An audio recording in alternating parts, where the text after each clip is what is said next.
Bonjour tout le monde, je me présente, moi c'est Dania, je suis gaspésienne de cœur, mais ça fait 20 ans que j'habite à Montréal, également 6 ans que je m'occupe du plan de formation en salon pour les nouvelles assistantes, nouvelles coiffeuses qui rentrent au salon. Aujourd'hui, j'ai décidé de vous présenter une coupe inspirée de Molette. C'est la première fois qu'elle a les cheveux aussi longs, elle voulait pas perdre de longueur. Je trouve que le shag peut vraiment être autant moderne, classique qu'extravagant. Je vous ai préparé un petit tableau d'inspiration que vous allez voir. Puis ma petite marotte, elle va ressembler beaucoup à ce que je vais faire à Julie. J'ai utilisé 3 techniques de dégradés différents. On voit ici le beau volume que ça donne sans perdre la longueur. Julie a les cheveux plus minces que ma marotte, donc je veux pas trop aller amincir le bas. Pour faire les séparations, on va vraiment aller mesurer sa tête, aller vérifier les proportions de la tête, les volumes, puis l'épaisseur des cheveux. Je vais diviser la tête en 3 sections. Pour la première zone, je vais aller mettre mon peigne pour aller chercher le plus haut point de la frange.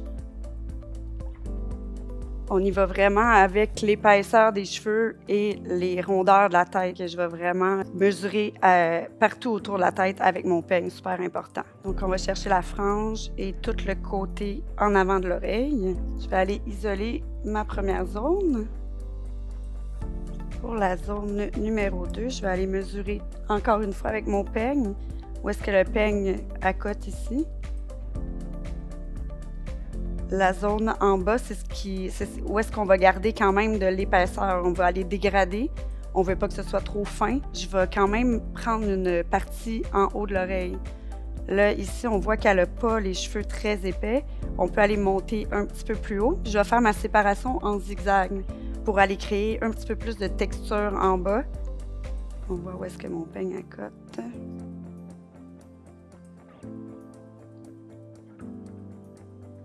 Je vais aller chercher mon premier triangle. Je me suis donné un point de repère avec le peigne. Ça va être à peu près où est-ce qu'il arrive le bas de mon triangle.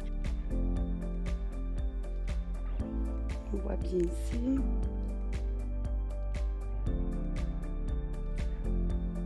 Je vais aller isoler la zone numéro 3. On veut que nos triangles soient quand même à la même hauteur, mais c'est pas grave si c'est pas exactement symétrique de chaque côté parce qu'on veut créer de la texture. Dans mon eau, je vais mettre une lotion de coupe qui, tout au long de la coupe, va hydrater son cheveu. On va aller dégager le visage en créant une frange un petit peu arrondie, quand même dégradée en avant, assez court. Comme Julie voulait garder ses cheveux longs, ici, ça va donner un petit côté un petit peu plus stylé qu'elle va pouvoir mettre en valeur ou cacher quand même avec le dégradé. Je vais travailler en section verticale, parallèle au plancher. Mes doigts vont être légèrement en diagonale de court à long. Je veux que quand sa frange va retomber, déjà un petit dégradé qui va se former en avant.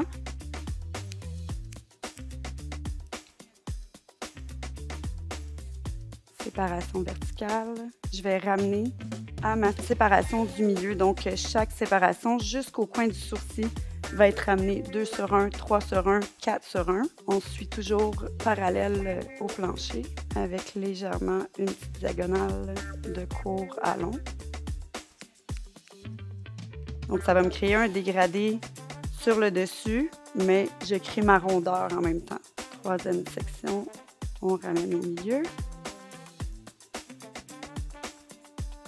Où est-ce qu'on commence à voir la récession un petit peu au coin du sourcil? Ça serait pas mal ma dernière section. Je vais ramener également au centre, parallèle au plancher.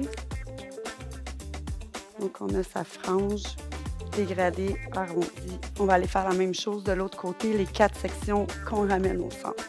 Je travaille dans l'autre sens, donc mes doigts, ma mèche guide va être sur le dessus de mes doigts. Je mets mon guide en dessous.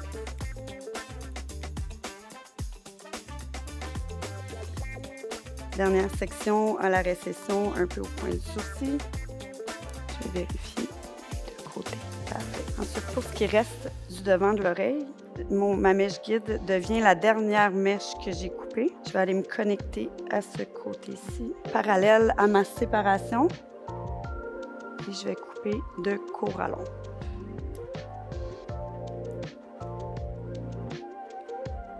Même chose de l'autre côté. Parallèle à ma séparation, on coupe de court à long.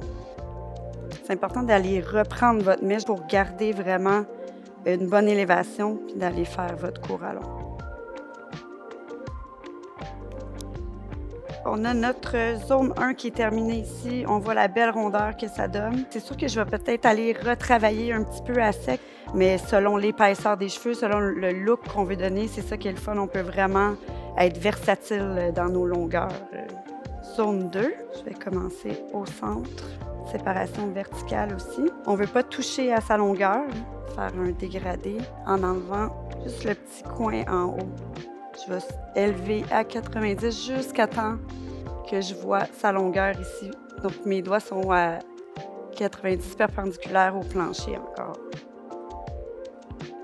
Je vais toujours ramener à ma section précédente. Même chose, je vois mon guide. Donc, on comprend qu'il y a selon le zigzag, il y a des endroits qu'on va en enlever un peu plus, un peu moins. Je ramène à ma section précédente.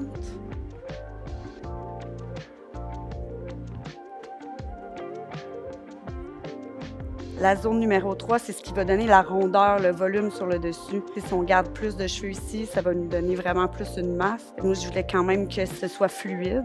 Mes sections sont à peu près la même hauteur dans ma zone 2 et ma zone 3.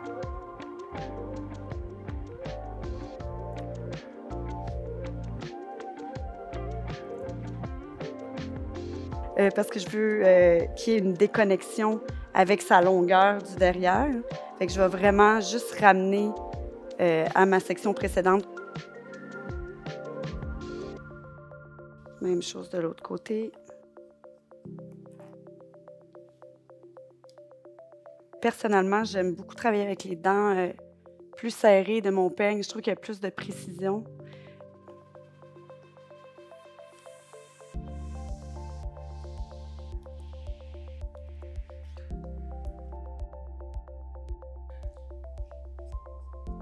Tantôt, je disais que comme ma séparation est en zigzag, il va y avoir de l'irrégularité dans mon dégradé, mais on veut quand même que, il y ait une uniformité. Je vérifie, je vais aller me retravailler ici un petit peu. Fait qu'on a notre zone 2 avec la longueur qu'on a conservée, mais avec beaucoup de texture et de mouvement. Pour la zone 3, je vais aller faire un dégradé inversé. C'est une technique super précise. Quand elle est bien effectuée, elle est vraiment géniale, mais il faut la maîtriser comme il faut parce que c'est assez facile à... Désolé mon langage, à scraper quand tu le fais pas comme il faut. Dans le fond, tout ce qui va retomber naturellement par en arrière, mes sections vont être horizontales comme ça. Je vais peut-être avoir 2 sections. Il faut vraiment regarder qu'est-ce qui tombe naturellement par en arrière. Ça va être coupé ici. Puis après ça, ça va être horizontal, mais sur les côtés. Fait vraiment comme une boîte. Je vais aller me chercher quand même une petite mèche guide ici. Chose importante quand on fait un dégradé inversé, d'avoir une constance dans nos séparations. Si tu prends 1 pouce, tu prends 1 pouce à chaque section. Je vais aller créer ma petite boîte. Mes séparations sont en bloc, mais je vais aller travailler en rondeur. Fait que je vais vraiment me déplacer autour de la tête pour aller faire une rondeur. Je vais chercher ma petite mèche guide ici. Je vais couper 3 doigts plus haut. 1, 2, 3. Donc, je me déplace pour aller créer ma rondeur. Je suis mon guide qui est ici.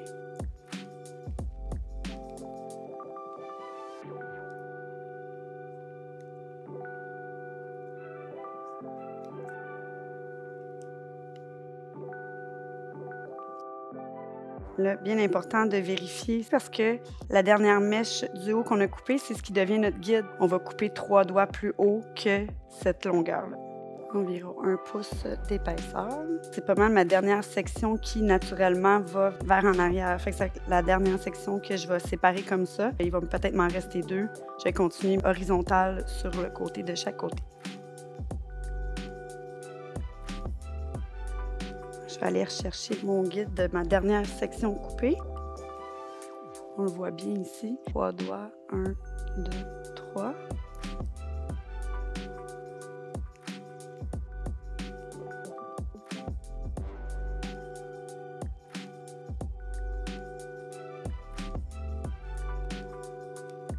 Il me reste juste 2 sections à couper. Je me fie toujours à ma dernière petite mèche coupée ici. Je vois mon guide. 1, 2, 3.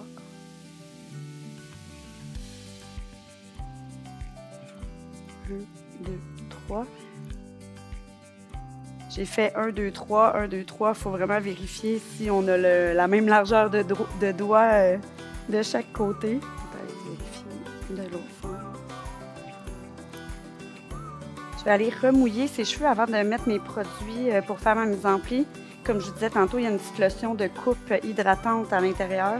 Je vais aller appliquer à sa racine un petit soulève-racine. J'en ai pas mis dans son toupette parce qu'en avant, je veux vraiment un look un petit peu plus plat. Je vais donner du mouvement en bas surtout, mais je vais quand même y mettre de la mousse partout. Pour ma mise en pli, je vais aller travailler en zone aussi, comme les zones de ma coupe. Je vais aller sécher son devant en premier, un petit peu plus plat, tout le contour avec quand même du volume, mais je veux qu'on voit vraiment que ce soit long en bas. On va commencer par sécher sa frange à plat. Je vais vraiment faire des mouvements de gauche à droite.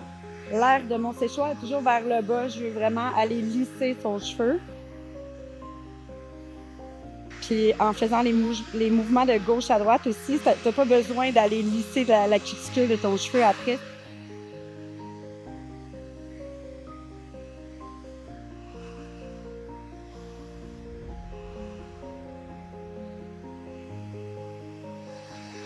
Pour le dessus, je vais tout le temps sécher la racine vers le haut. Comme je disais, je vais vraiment aller chercher du volume.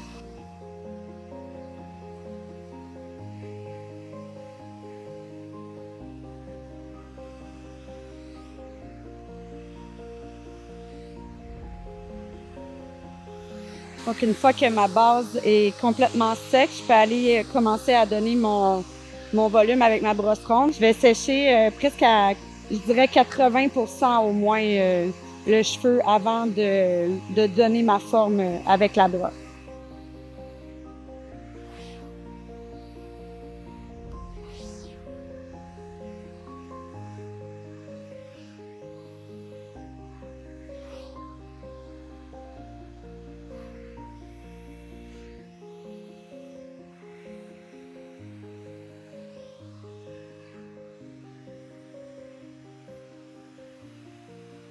Donc, on va aller faire une petite finition à sec. Je trouve que le milieu de son toupette est un petit peu long à mon goût. Donc, je vais aller me chercher un petit triangle au centre.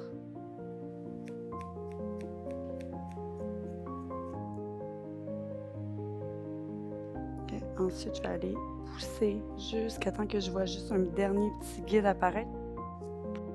Ensuite, je vais travailler en radial pour qu'elle, quand elle va placer son toupette elle-même, que ce soit vraiment fluide. Je vais vraiment aller faire un gros point de cutting assez creux. Je ne vais pas défaire ma ligne. Je vais vraiment juste ajouter un petit peu de légèreté. Donc, voici mon résultat final. On se rappelle, j'avais 3 zones différentes, 3 techniques de dégradé différents. Le but était vraiment de donner beaucoup de texture, beaucoup de volume, avec un petit look un petit peu plus grunge en avant, un peu plus intense, mais sans aller trop dans le shag. On voulait garder de la longueur. Donc, on voit ici, j'aime beaucoup les différences de longueur, justement, qui va donner la texture. On est allé quand même assez classique dans le dégradé inversé, 3 doigts plus haut au lieu de 1 doigt ou 2 doigts qui auraient fait plus prononcé sur le dessus. Puis ces petites guiches en avant que j'aime beaucoup, qu'elle va vraiment pouvoir mettre en valeur, mettre en arrière de l'oreille. Si on fait une couette, ça fait beau aussi. Donc, très versatile et moderne et en même temps avec beaucoup de style. Voilà!